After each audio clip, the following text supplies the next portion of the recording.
Okay, welcome back everyone. आज की शुरुआत करेंगे एक अच्छे क्वेश्चन से। कल के लेक्चर में मतलब in the previous lecture we have seen continuous mass distribution का सेंटर ऑफ मास किस प्रकार से हम निकालते हैं, और हमने एक वेरिफिकेशन भी कर लिया था कि यूनिफॉर्म रॉड है तो उसका centre of mass L length का यूनिफॉर्म रॉड है तो उसका centre of mass L/2 distance पे आएगा। यहाँ पे इस मास की पूरी डेंसिटी कांस्टेंट थी, linear density was constant, so mass was uniformly spread out. ये क्वेश्चन करते हैं हम। ये क्वेश्चन में मैंने क्या पूछा है देखते हैं। क्वेश्चन रीड कर लेते हैं। सबसे पहले figure shows a rod A B of length L. तो ये फिगर है जहाँ पे ए बी लेंथ का रॉड है, एल लेंथ का रॉड है, ए बी उसका नाम। Linear mass density of this rod is non uniform. ये जो मास है उसकी linear mass density non uniform है। इसका मतलब क्या होगा? मतलब यहाँ पे इसका मास कम होगा और एक जगह पे इसका मास ज़्यादा होगा। ठीक है, तो एग्जैक्टली कैसा कम कहाँ ज़्यादा होगा ये मैथमेटिकली उन्होंने बताया। कैसे बताया देखो। So linear mass density of this rod is non uniform and it varies with the distance x from end A. End A से x डिस्टेंस कंसिडर करो, तो जैसे जैसे डिस्टेंस बढ़ेगा वैसे वैसे लीनियर मास डेंसिटी चेंज हो रही है। और कैसे चेंज हो रही है? As lambda is equals to C x square. So X square के टर्म में वो चेंज हो रही है, मतलब lambda is directly proportional to X square है।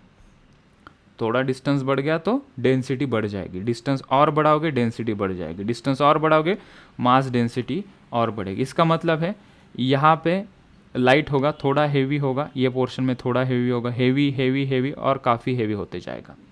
मतलब कम मास ज़्यादा ज़्यादा ज़्यादा ज़्यादा ज़्यादा मास बढ़ते जाएगा, जैसे ए एंड से निकलेंगे बी एंड की तरफ। ठीक है, आगे यूनिट लिखा है kg/मीटर।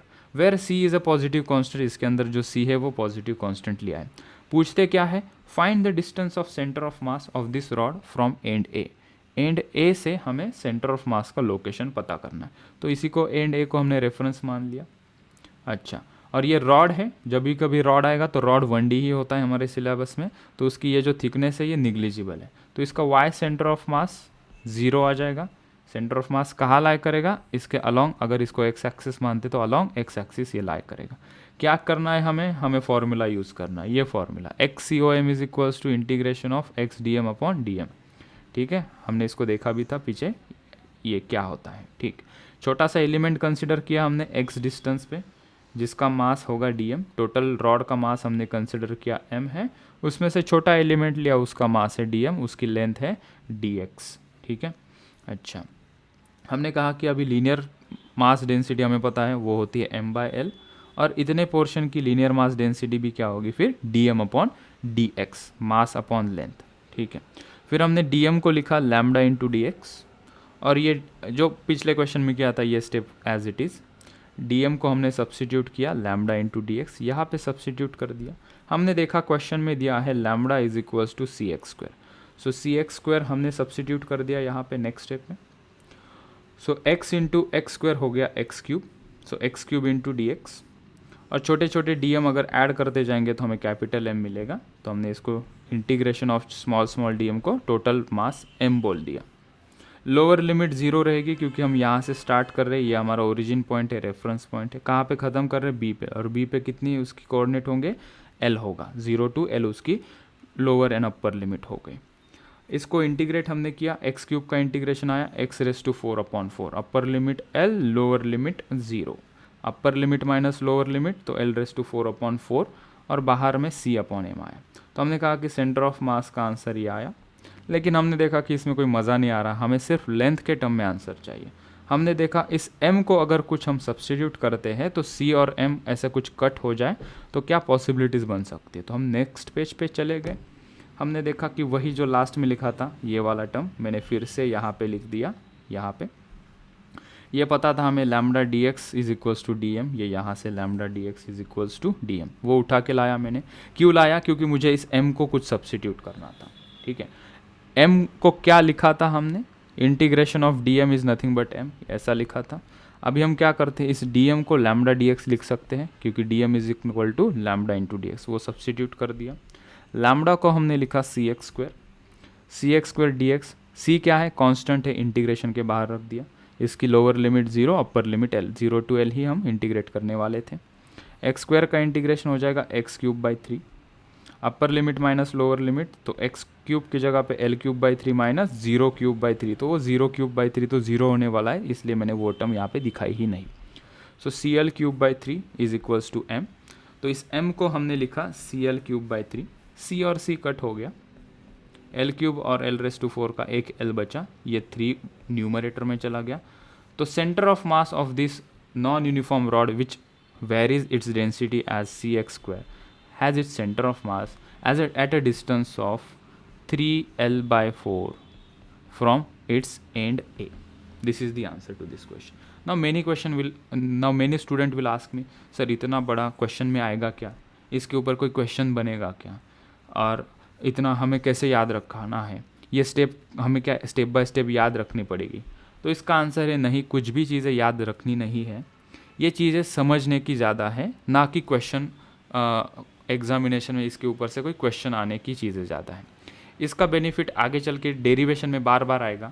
सो whenever we do the derivations we need to do this kind of steps, DM consider करेंगे, इंटीग्रेट करेंगे, लोअर लिमिट अपर लिमिट लगाएंगे, कुछ सब्सटीट्यूशन करेंगे। So this is the new thing you are learning in class 11।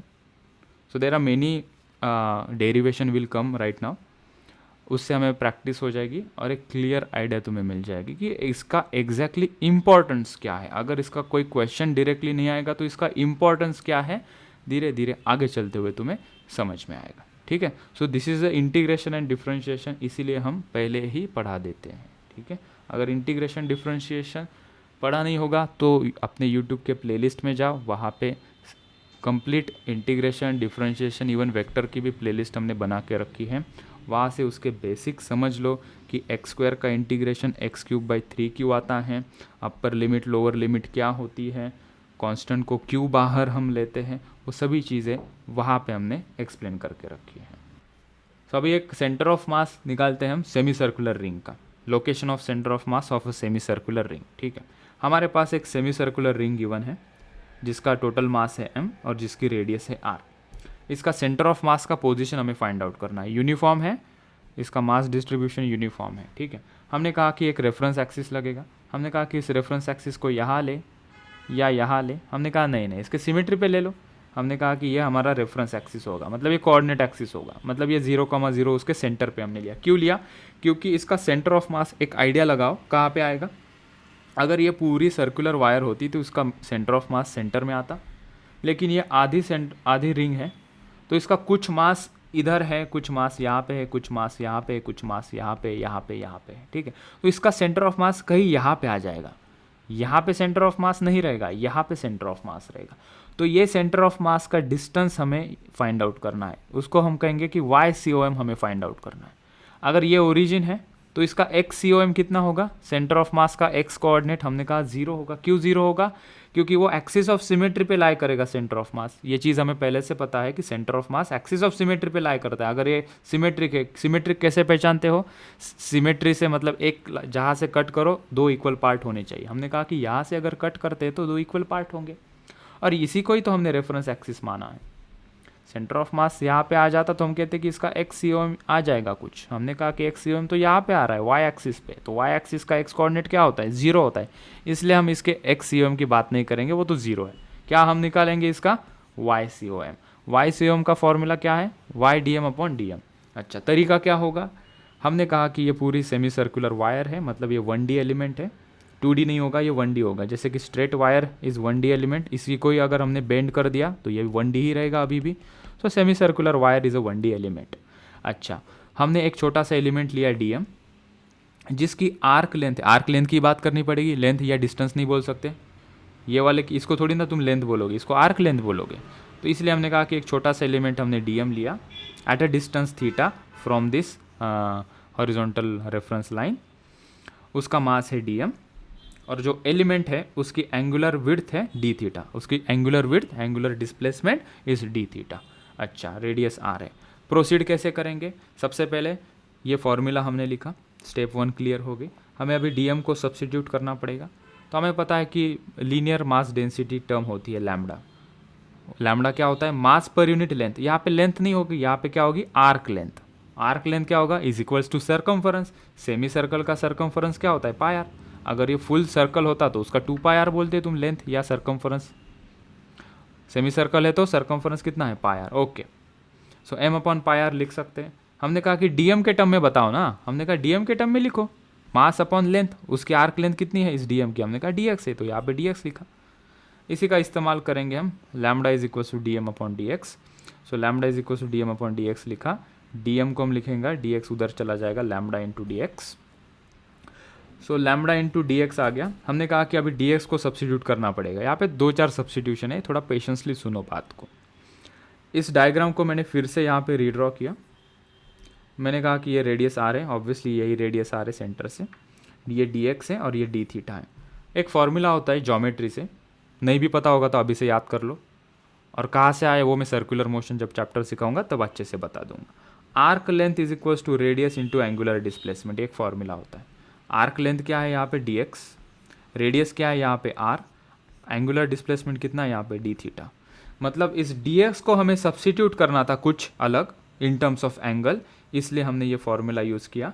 Now we will substitute D X as R into D theta here. So lambda D X is equals to D M, और D X को मैंने substitute किया lambda into d x. अभी मेरे pencil की battery खत्म हो गई, रिज्यूम। सो हमने यहाँ पे सब्सिट्यूट किया डी एक्स को R D theta. So lambda R D theta is equals to D M. क्यों कर रहे हैं हम डी एम को सब्सिट्यूट, क्योंकि हमें यहाँ पे वो सब्सिट्यूट करना है। तो एक चीज़ गौर से तुम देखोगे कि तो डी एम को हमने in terms of angle D theta substitute किया, मतलब वाई को भी इन टर्म्स ऑफ एंगल हमें सब्सिट्यूट करना पड़ेगा। हमने कहा कि ठीक है, इस वाई को कैसे सब्सिट्यूट किया जाए, तो हमने ये कौन सा कलर है, ये ब्लू कलर का शेडेड पोर्शन देखा। ठीक है, हमने देखा कि ये आर है, ये डिस्टेंस भी आर है, ये थीटा है। वाई क्या है, Y is a Y distance of this D M element, ये डिस्टेंस हमें चाहिए वाई। यहाँ पे लिखो या यहाँ पे लिखो, सेम फर्क, कोई प्रॉब्लम नहीं होगी। तो ये y कैसे निकालोगे, हमने कहा कि इस ट्रायंगल को कवर कर दो, तो ये y डिस्टेंस है। किसी स्टूडेंट ने मुझे पूछा था, सर y आप यहाँ से लोगे या यहाँ से मेजर करोगे, क्योंकि ये dx काफ़ी छोटा है, तो ये जो लेंथ है, आर्क लेंथ, यहाँ से मेजर करना या यहाँ से मेजर करना, उसका कोई सवाल नहीं आएगा, इट इज़ अ निग्लिजिबल। ठीक है, एज अ पॉइंट इसको हमने ट्रीट किया। So this distance will be y। तो हमने देखा कि y को कैसे पुट करोगे, साइन थीटा क्या होगा यहाँ से, ये 90 डिग्री है, ये हाइपोटेनियस है, opposite upon hypotenuse, that is y upon r is equals to sine theta. So मैंने y को सब्सटीट्यूट किया r साइन थीटा, तो मेरे 2 सब्सटीट्यूशन तैयार हो गए। Let's say it is equation ए में b और c का सब्सटीट्यूशन करेंगे, y और dm का हम यहाँ पे सब्सटीट्यूशन करेंगे। ठीक है, और नीचे वाले डीएम को, उसको कुछ नहीं करना, उसको कैपिटल एम लिख देंगे। क्यों कैपिटल एम लिख लोगे, क्योंकि छोटे छोटे ऐसे डीएम ऐड करके क्या मिलेगा मुझे, capital M, that is the total mass of the semi circular ring. Okay, चलो, तो इस इक्वेशन में ये 2 सब्सटीट्यूशन हम पुट कर देंगे नेक्स्ट स्टेप में। तो इसको मैंने फिर से यहाँ पे लिखा, ये इक्वेशन को, तो इस डीएम का सब्सटीट्यूशन और वाई का सब्सटीट्यूशन हमें करना है। तो वाई को हमने लिखा R sine theta, it is here. इस डीएम को हमने लिखा lambda R D theta which is here. यहाँ पे क्या क्या कांस्टेंट है, radius lambda is constant, R into R R square, lambda constant. इस डीएम को हमने कैपिटल एम लिखा विच इज़ ऑल्सो कांस्टेंट। अंदर क्या बचा, sine theta into D theta, sine theta into D theta. Sine theta का integration आता है minus cos theta, remember this thing. तो साइन थीटा का इंटीग्रेशन आया माइनस कॉस थीटा। अच्छा, फिर बात आई कि ये लोअर लिमिट और अपर लिमिट क्या है, कहाँ से शुरुआत की, इन टर्म्स ऑफ एंगल हम लिमिट पुट कर रहे हैं। छोटे छोटे एलिमेंट हमने ए से स्टार्ट करना, ऐड करना स्टार्ट किया, और ये पूरे थ्रू आउट द एंगल ख़त्म हमने बी पे किया। तो यहाँ से स्टार्ट किया तो थीटा कितना हुआ, 0। कहाँ पे ख़त्म किया, हमने बी पे ख़त्म किया। तो ये जहाँ से शुरुआत की और जहाँ पे ख़त्म किया, तो टोटल एंगल कितना कवर किया हमने, 180 डिग्री। रेडियन में उसे पुट करते हैं जनरली, दैट इज़ पाई। तो lower limit is 0, upper limit is pi. ठीक है, तो अपर लिमिट पाई पुट करेंगे, तो ये ऑलरेडी माइनस था, तो minus cos pi, upper limit minus lower limit, so minus of cos 0। So cos pi होता है -1, और ये बाहर का -1 ये इक्वेशन का माइनस है, ये माइनस बोले तो ये इक्वेशन का माइनस, ये माइनस बोले तो ये अंदर माइनस लिखा है। कॉस जीरो की वैल्यू कितनी होती है +1, तो ये +1 इंटू ये वाला माइनस ये यहाँ पे होगा, ठीक है। तो माइनस माइनस +1, ये माइनस माइनस +1, तो कितना हो गया 2। आंसर क्या मिला, λr² 2/m। हमने कहा ये अच्छा नहीं लग रहा, इसको थोड़ा और फिल्टर किया जाए। हम गए नेक्स्ट पेज पे, रिपीट उसको लिखा मैंने, λr² इंटू 2/m। हमने लैम्बडा को देखा तो हमें क्लिक हुआ कि स्टार्टिंग में हमने कुछ लिखा था, lambda is equals to m/πr। तो हमने स्टार्टिंग में कहाँ लिखा था, तो तुम्हें दिखा दूँ, यहाँ पे हमने लिखा था lambda is nothing but mass per unit length. यहाँ पे लेंथ क्या होगी, arc length, that is πr, circumference. यहाँ से शुरुआत की थी इन दोनों को लेके, जब हम फिनिश करेंगे तो m/πr is equals to lambda के साथ फिनिश करेंगे, ठीक है। सो इसको हमने सब्सटीट्यूट किया, ये देखो यहाँ पे m/πr, ये r², ये 2, ये 2, नीचे वाला m, ये नीचे वाला m, ठीक है। तो m और m कट हो गया, r और ये r² का एक r बचेगा, क्या बचा यहाँ पे 2 बचा, r बचा और पाई बचा। सो 2r/π is the answer. So this is the position of centre of mass from this reference coordinate system. तो सेंटर ऑफ मास यहाँ पे आएगा और उसका डिस्टेंस ये ओरिजिन से कितना आएगा 2r/π।